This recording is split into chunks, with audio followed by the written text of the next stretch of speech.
So why more Americans don't leave the US and come to the Philippines? I think there's several different reasons, but I'm going to focus on the main ones that, as an American that did this about a year and 3 months ago, the reasons that I think. I think the main one is fear. I think a lot of people fear the unknown.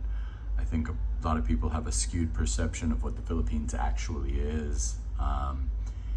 And I think people really don't like the idea of getting on a plane and flying 8,000 miles when they don't have a buddy that did it. They may not be in with a girl that they're going to meet at the airport, and they just sort of feel like they're going into the unknown. A lot of people will think it's extremely dangerous here. So a lot of guys are just reluctant to step out of their comfort zone. A lot of guys don't even leave their state, let alone leave the country, let alone fly 8,000 miles to something that's perceived as a quote unquote third world country. It's just not something that a lot of guys will do. A bit lazy. But at the end of the day, with the YouTube scene, you can kind of see boots on the ground, what it is and what it isn't. There's a vlogger in whatever city or every city that's major, so you can see what Dumaguete looks like, you can see what Angeles looks like, you can see what Manila looks like, you can see what Cebu looks like, and that's going to give you a better idea of what your life would look like if you lived there, if the guy's similar age to you or he's giving you real information.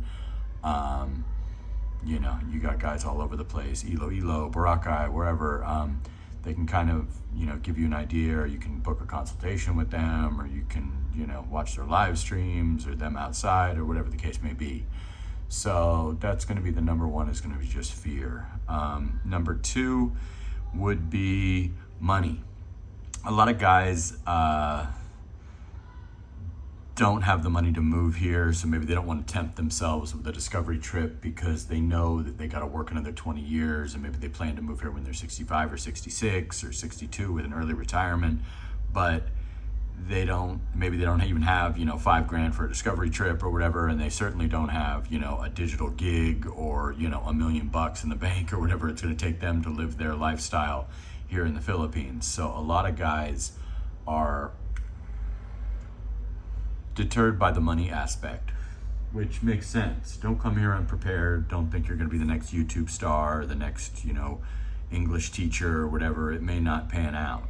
It may pan out, but you don't want to bank on that and come with a few grand or 10 grand or something and think that you're just going to last for years. So money is going to be another one. I think the third one is going to be what people think. When you say that you're moving to the Philippines, a lot of people will give you a bit of flack about it. They will say things like, you are a sexpat, you are going there for women, you are an idiot, you are going to be robbed, you need to check in with the embassy, you are struggling with women, and you can't get women in the United States, so you're going to a third world country. Again, I do not refer to the Philippines as a third world country. This is a developing country. Look at what I'm looking at out my window. Does that look third world? Didn't think so. So yeah, but there are poor areas of the Philippines, obviously, many of them, as there are in the United States and all the neighboring Asian countries as well, or certainly Thailand and some of the neighboring Asian countries at least. But yeah, judgment. A lot of people care what people think too much. When you hit about 40, your caring meter goes way down and you don't care as much what people think. But under 40, a lot of times, some people just don't care at 25. I was one of those people, but I noticed that a lot of people are concerned with what other people are going to think. And when I told my parents out of nowhere, my mother is deceased, about me going to the Philippines, they looked at me like I had three heads. They were like, for what? Why? Why would you go to the Philippines? And that's a valid question. I mean, the Philippines is 8,000 miles from home. I don't have any friends in the Philippines. I didn't have a girl lined up in the Philippines. I just simply had been considering Thailand, like many people do. That's a much more popular destination. And I did have a girlfriend of 3 years in Thailand.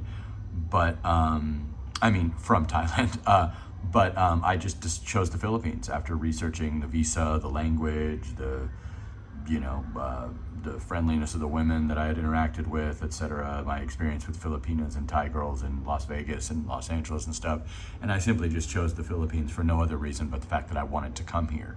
Here I am 15 months later. But, you will get a lot of judgment. You will get a lot of people that will think the worst case scenario. Your ex-girlfriends or girls you might be seeing will think it's a cheap move. Girls really don't like the passport bros movement because they don't like that we have an option. Because the only guys that can come over here and really live and last and have a decent life are guys that have money, and they like us to be pigeonholed into their masculine ways and their, hold my purse, and I want to have a man that defends me and beats up and guys that try to grab my ass at the bar or kills intruders when they break in the house. But outside of that, I want to be the man of the relationship.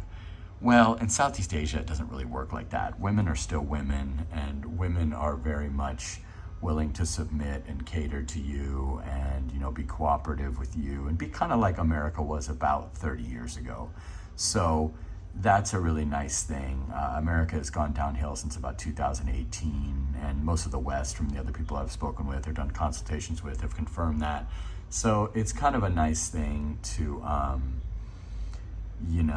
be able to throw it back to that. Now, has Western culture seeped in? Certainly. Has TikTok and YouTube and Facebook and stuff tainted a bit of the women, or, as a city girl in Manila going to be a little more difficult than a province girl that really, really needs you, essentially, financially? Certainly.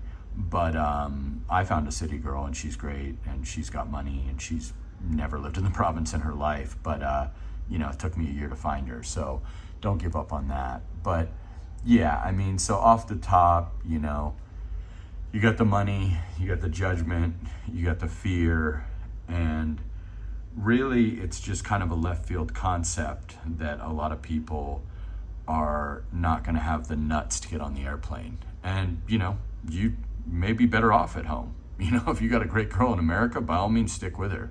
If you got a great job and you can't work remotely, by all means, keep going. But if you don't, and you got a chunk of change, or you got a digital gig, or you like Asian women, or you like Filipinas, or, I think a discovery trip would at least be in order. A discovery trip is like a 30-day trip is what I like to say. You need at least 30 days to really decide if you want to live in a country, if you have the ability to do so. And that's where you're going to want to go to multiple locations. And you're not just going to want to go to Manila. You're going to want to go to a beach. You're going to want to go to Manila. You're going to want to go to Cebu. You're going to want to go to a Dumaguete or Angeles or Iloilo or Davao or wherever you want to go. Most guys jump online and kind of test their value. You can go on Tinder Pro and pay $1.99 and say you're in the Philippines. Don't do that if you're not actually going to come here, because you're wasting your time. But you will notice that you are much more handsome in the Philippines. You can also go on pinalove.com and send a message for free every 10 minutes, and you will definitely be amazed at your value in the Philippines. I don't care if you're 60 or 18 or you're fat or white or black or whatever. Filipinas are genuinely looking for foreigners, so you will be happy with your upgraded value. But at the end of the day, it's a personal choice. It's not for everybody, but I think a lot of guys should come here, and they're living in quiet misery in Western countries. And I always say my life was a 7 in Las Vegas. It wasn't bad at all. Wasn't struggling with women, had money, had a beautiful Mercedes, had a beautiful condo. But my life is a 10 in the Philippines, and that's the honest truth. Is the Philippines perfect? Not at all. I'll do a video about what's not perfect about it, and I've said it a million times. The customer service is not stellar. The humidity is backbreaking at times. There's many other things that aren't perfect, but I can make those little trade-offs for, the white sand beaches and the blue water, the beautiful high-rises for, $500 to $800, and, the other things I've mentioned. So I do consultations, one-on-one, 60-minute phone call, $50 until January 1st. So you got about 3 weeks left on that if you're interested in that. I have a members group. It's $5 for a bunch of my exclusive videos and live streams, and stuff like that. And like, comment, subscribe, share the video, and sana all. And get yourself to the Philippines if you have interest in it.